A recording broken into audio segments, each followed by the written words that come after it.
about spanning set. Let S be a non-empty subset of a vector space V over the field F, then L of S or span of S is the set of all linear combination of element of S.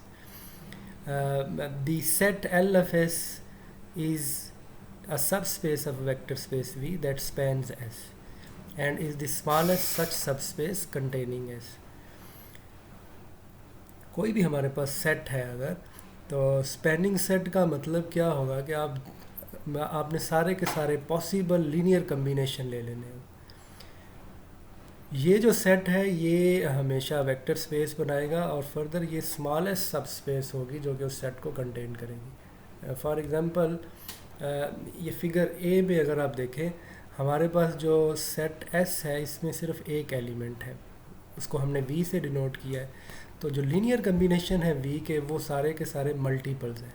तो इस case में जो spanning set है वो एक straight line आएगी। तो this is a straight line. अब देखें ये स्ट्रेट लाइन आपके पास आ रही है। इसी तरह सेकंड जो फिगर है इसमें आप देखेंगे हमारे पास जो सेट एस है उसमें दो एलिमेंट हैं, एक आपके पास वेक्टर v1 है और दूसरा वेक्टर v2 है। तो v1 के जो मल्टीपल्स हैं वो सारे के सारे इस लाइन v1 पर होंगे और इस तरह से v2 के मल्टीपल्स जो हैं वो v2 पर होंगे। तो हमारे पास जो स्पैनिंग सेट है वो सारे का सारा प्लेन आ जाएगा जो कि कंटेन कर रहा है v1 और v2 को। तो a plane determined by a vector v1 and v2। तो ये हमारे पास स्पैनिंग सेट हो जाएगा। तो linearly independence and dependence set, कोई भी सबसेट जो है नॉन एम्प्टी सबसेट किसी वेक्टर स्पेस का, उसको हम कहेंगे कि वो लीनियरली इंडिपेंडेंट है अगर उस सेट के सारे एलिमेंट जो है वो इंडिपेंडेंट हों, वो कोई एक वेक्टर दूसरे के लीनियर कम्बिनेशन में ना लिखा जा सके, तो ऐसे सेट को हम कहेंगे कि वो लीनियरली इंडिपेंडेंट है। अदरवाइज़ सेट जो है उसे लीनियरली डिपेंडेंट कहेंगे। अदरवाइज़ मीन कि कोई एक वेक्टर हमें ऐसा मिल जाए जो कि बाकियों के लीनियर कम्बिनेशन में लिखा जा सकता है। ये थ्योरम्स हैं ऑन लीनियरली इंडिपेंडेंस। फॉर्मली अगर हम कहते हैं कि एक नॉन एम्प्टी सेट एस किसी वेक्टर स्पेस में लीनियरली इंडिपेंडेंट होगा अगर ये जो वेक्टर इक्वेशन दी गई है हमारे पास k1v1 plus k2v2 up to so on kr is equal to 0, इस वेक्टर इक्वेशन का सॉल्यूशन सिर्फ उसी वक्त पॉसिबल है जब ये coefficient k1 k2 up to so on kr are all 0। तो this is the only solution of this vector equation. तो इस केस में फिर हम कहेंगे कि जो वेक्टर्स हैं हमारे पास वी आईज वो लीनियरली इंडिपेंडेंट है। Now in theorem next theorem, ये जो हमारे पास ये कुछ फैक्ट्स हैं about the linearly independent set. पहली चीज़ ये कि हर वो सेट जो हर फाइनाइट सेट जिसमें ज़ीरो एलिमेंट होगा वो लीनियरली डिपेंडेंट होगा। इसी तरह हर वो सेट जिसमें एक ही एलिमेंट होगा वो हमेशा लीनियरली इंडिपेंडेंट होगा। सी जो है पार्ट है वो हमें बता रहा है कि अगर एक सेट जो है उसमें दो एलिमेंट है, दो वेक्टर्स हैं, तो वो लीनियरली इंडिपेंडेंट होगा if neither vector is a scalar multiple of other.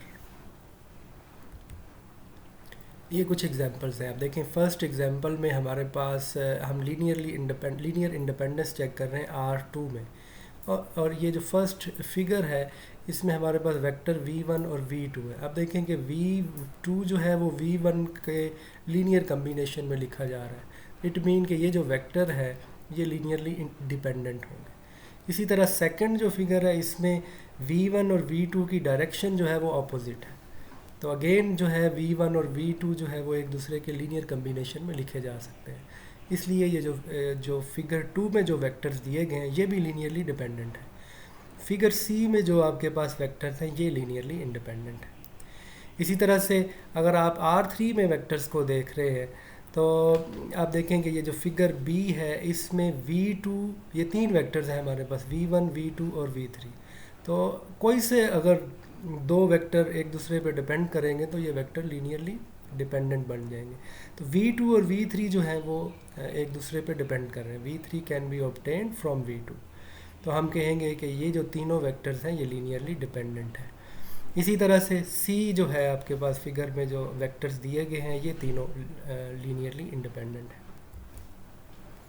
Basis, अब बेसिस क्या होगी किसी भी वेक्टर स्पेस में, ये एक इम्पॉर्टेंट कॉन्सेप्ट है कि कोई भी नॉन एम्प्टी सेट अगर आप एस लेते हैं वेक्टर्स का, तो किसी भी फाइनाइट डायमेंशनल वेक्टर स्पेस में इस सेट को हम कहेंगे कि वो बेसिस है अगर वो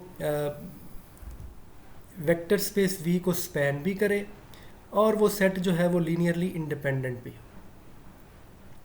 तो दो कंडीशन होनी चाहिए, किसी भी नॉन एम्प्टी सेट को ये चेक करना हो कि वो वेक्टर्स वो बेसिस बनाता है, तो हमने पहली चीज़ तो ये देखनी है कि क्या वो स्पैनिंग सेट है, क्या एस जो है वो कम्प्लीटली वी को स्पैन कर रहा है। दूसरी चीज़, क्या एस जो है वो लीनियरली इंडिपेंडेंट है, तो इस केस में वो सेट बेसिस बन जाएगा। और एक और इम्पॉर्टेंट चीज़ कि ये जो नंबर ऑफ़ एलिमेंट्स हैं इस सेट में जो कि बेसिस बना रहा है उसको हम कहेंगे कि वो जितने उसमें एलिमेंट होंगे वही उस वेक्टर स्पेस की डायमेंशन होगी। ये जो नीचे थ्योरम है ये यूनिकनेस थ्योरम है, ये हमें बता रहा है कि किसी भी वेक्टर स्पेस में हमारे पास अगर कोई सेट जो है वो बेसिस है तो हर एलिमेंट जो है उसको यूनिक वे से वी आइज के लीनियर कम्बिनेशन में लिखा जा सकता है।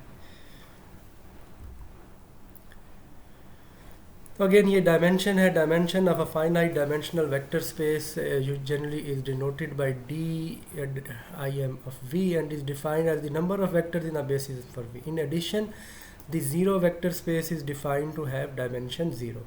अगर किसी भी वेक्टर स्पेस में हमारे पास कोई भी ऐसा फाइनाइट सेट ना मिले जो कि बेसिस बना रहा हो, तो हम कहेंगे कि वो vector space infinite dimensional vector space है। यहाँ पर कुछ एग्जांपल्स हैं, उनकी डायमेंशन बताई गई है फाइनाइट डायमेंशनल। अगर हम आर ले, R and nth dimensional real vector space, तो उसकी डायमेंशन जो है वो n होगी।